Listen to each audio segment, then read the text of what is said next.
Yeah, thanks, Max. Hi, everyone. I'm Erin Foster-West with National Young Farmers Coalition, and I'm introducing our next producer spotlight, which is Segundo Diaz with Martinez Farms in Alamosa.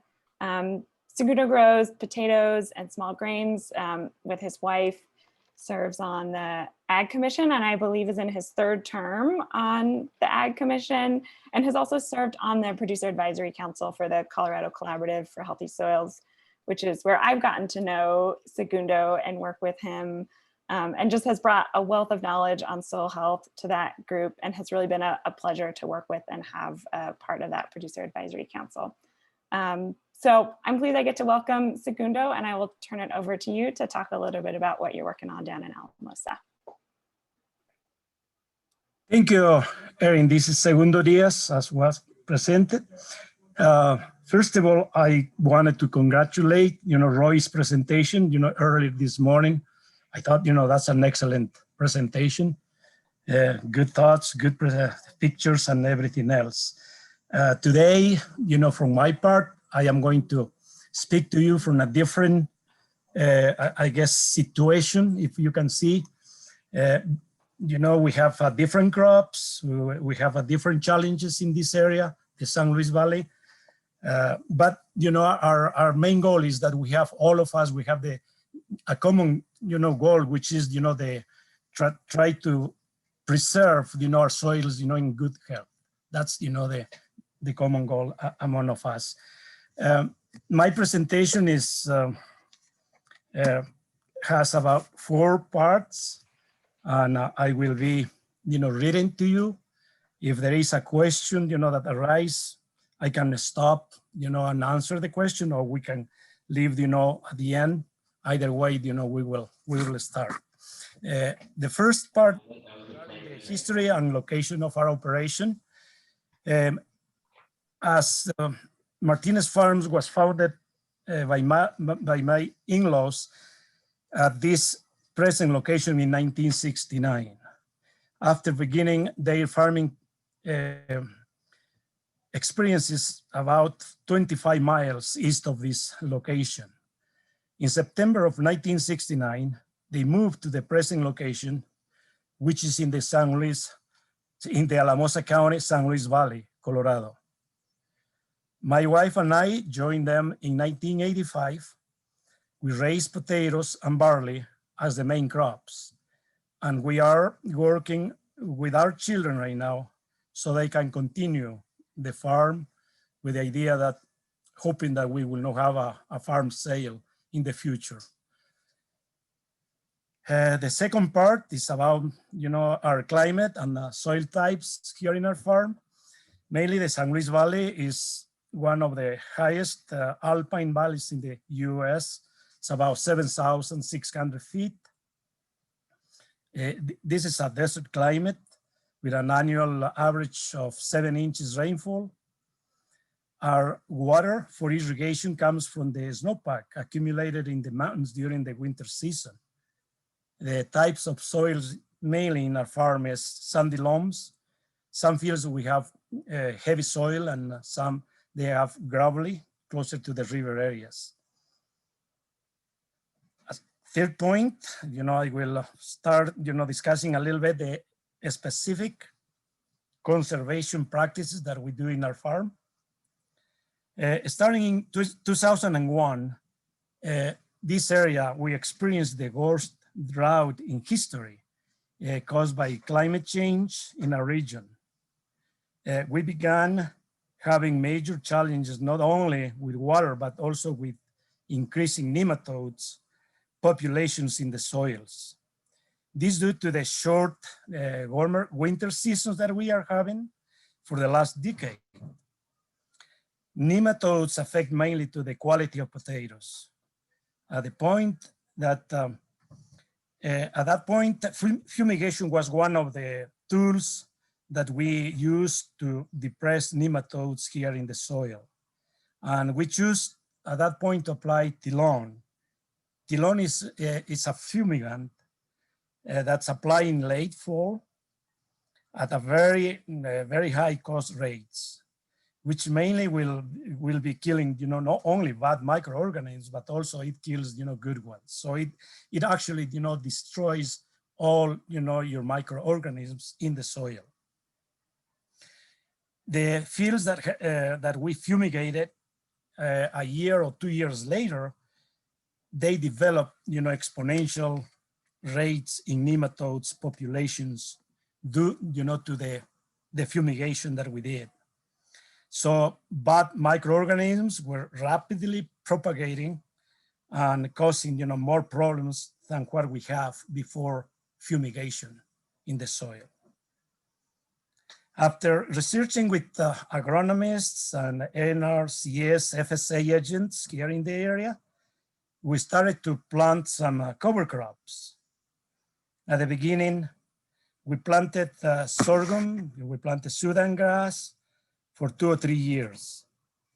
The soil results at the very beginning, they were showing some kind of help, you know, depressing some species of nematode, which was a good thing. It was an encouraging thing to see that. So further discussion with our agronomist suggested that to use maybe other varieties of cover crops, something like radishes. We use mustards, oil seeds, mixed with sorghum grasses.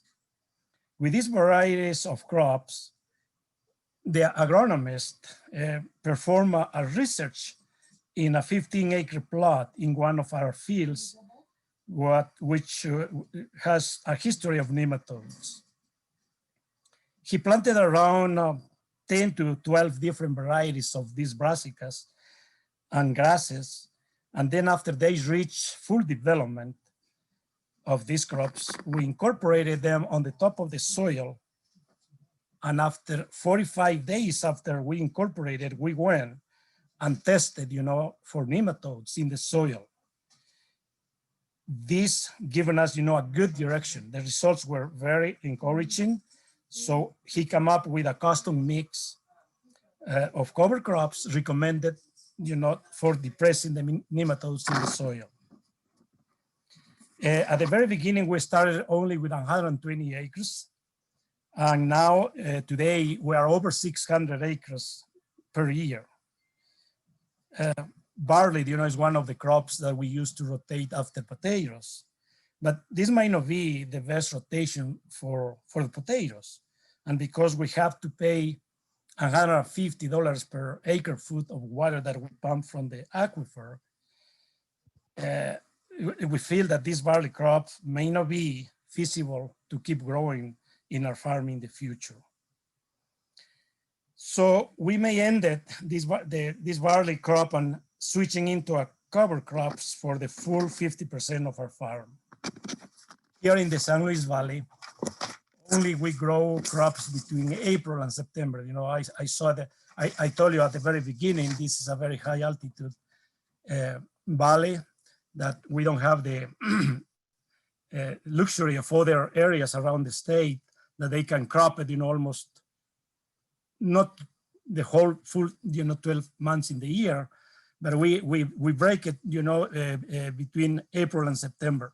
So most of the acreage after when we harvest our potatoes, it's exposed to the soil erosion, mainly by wind, which can remove the very top soil away from our farm. So to avoid this situation, we were planting the winter rye in the fall because this grass, it really sustains good the drought and the winter conditions. And then it's, you know, better than other alternatives. However, we found out that this grass was really depleting too much our moisture in the profile of the soil, which really created for us, you know, a bigger problem for the next crop to refill the profile of the soil to fill capacity. So what we, this was a very tough lesson to start learning. So now we are trying a couple more different grasses, which is the grazing winter wheat, and then the triticale. And it's planted, you know, under 120 acres, and it will be under well, analysis, for this coming year.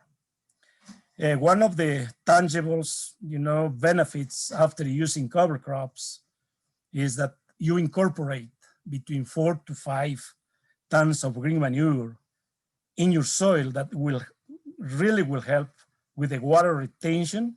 And then at the same time, you are decreasing your numbers of nematode population that will really bring healthier soils for generations to come.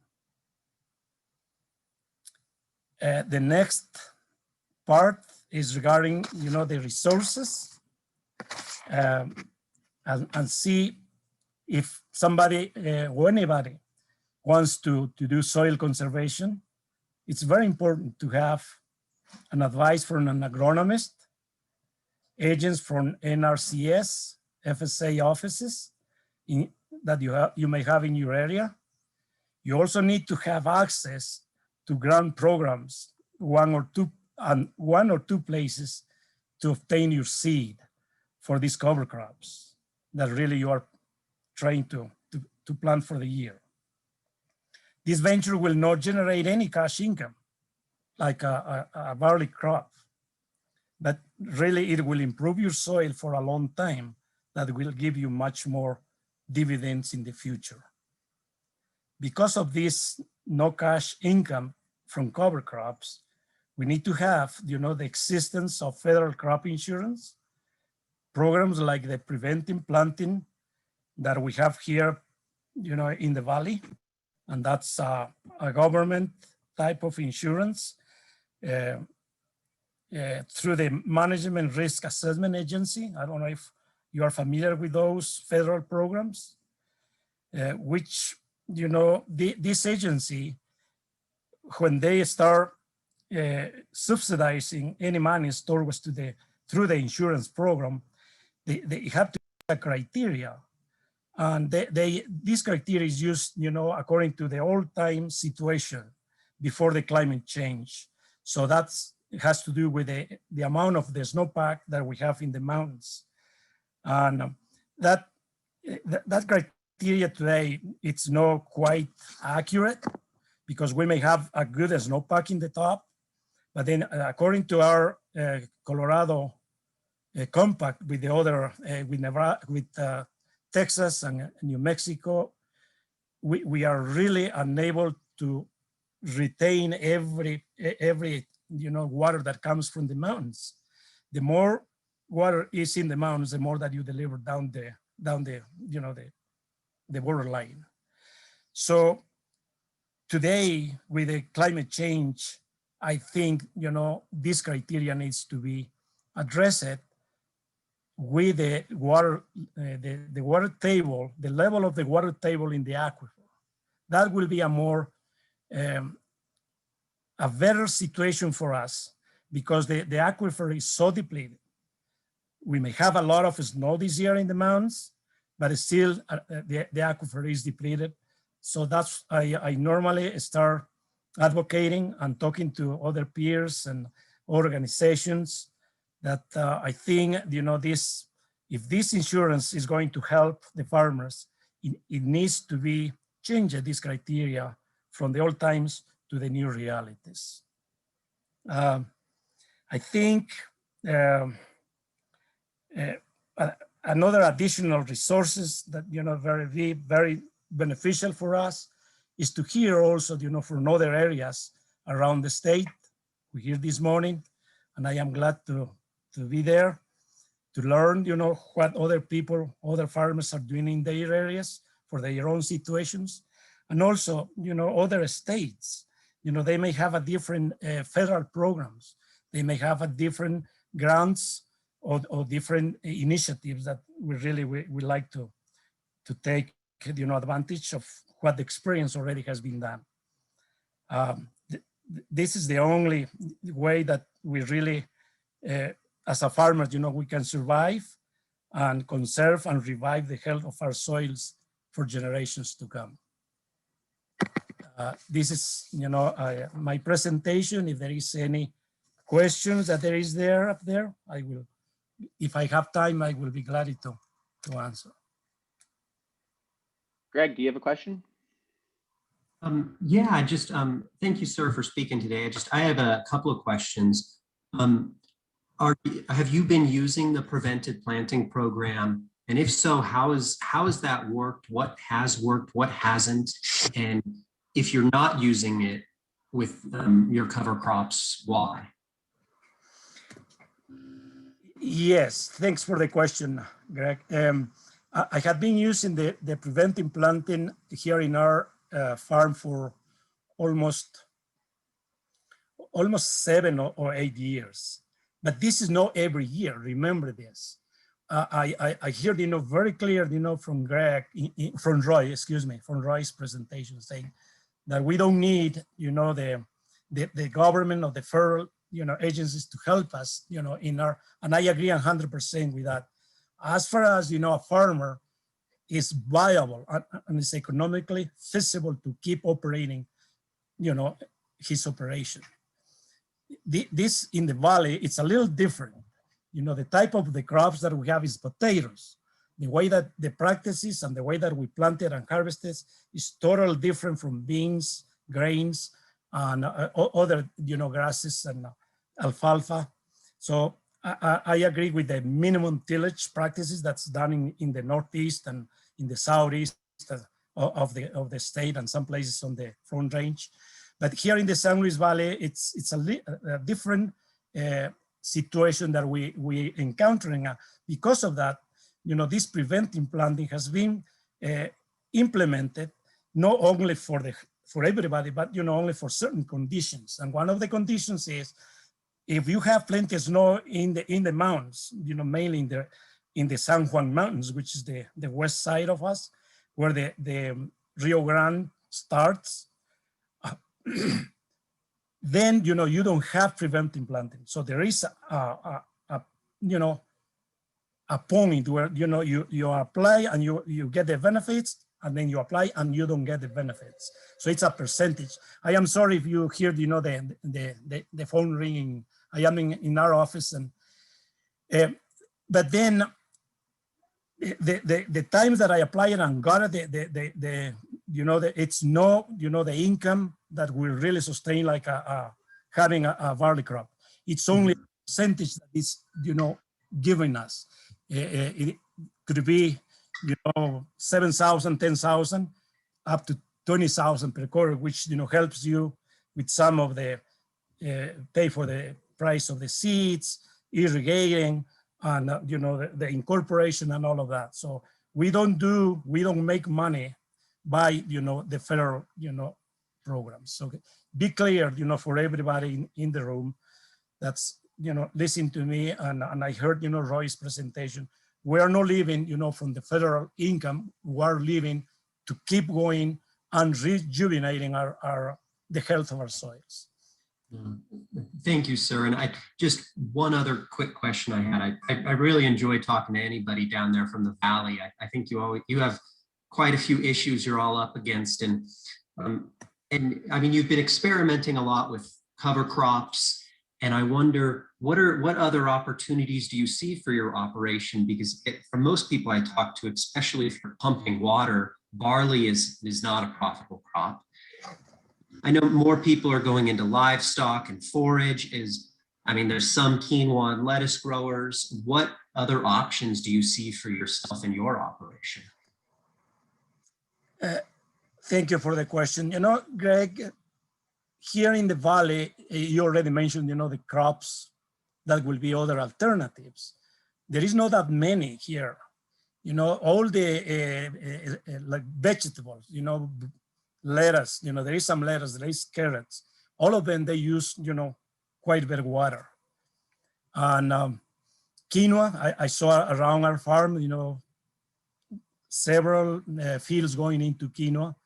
And I think that I don't know how much income, net profit will be rendering, but we are, almost every morning and every evening, thinking that I think at one point or another, it's going to be very soon, because the sub-district where we are, they already mandate, that all of us, we have to pay for what we pump, or, puree, the water that we pump it out. For us, it's going to be almost impossible, either way. So what we're going to do is, in the near future, leaving completely, the barley out and go into these cover crops. Our income, is going to be hurting, quite a bit, but I think we will survive, because for one thing, we will be saving water, which is, a plus for our budget. Secondly, we will be rebuilding the soil quality for our potatoes, which is, the main income generator. And third, we have to be, steward of your land. When my accent in English, probably everybody recognize now that I am not a native from the States, but, from the very beginning, I am a very advocate of a steward of the land. In my country, my dad, we raise potatoes, we raise barley, beans, we have dairy cows. So I was brought up, with that farming background. Our situations down there is different from here, but still, the principles, and a farmer always has to be looking, via the very best steward of our environment and our land. Thank you, sir. I really appreciate it. I think we might have time for one more question. If there's someone who would like to ask Segundo a question, go ahead.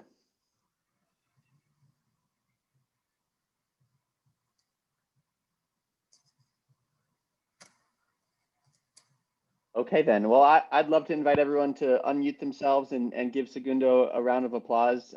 You certainly deserve it, sir. Or you can do your reaction applause if that's more your style.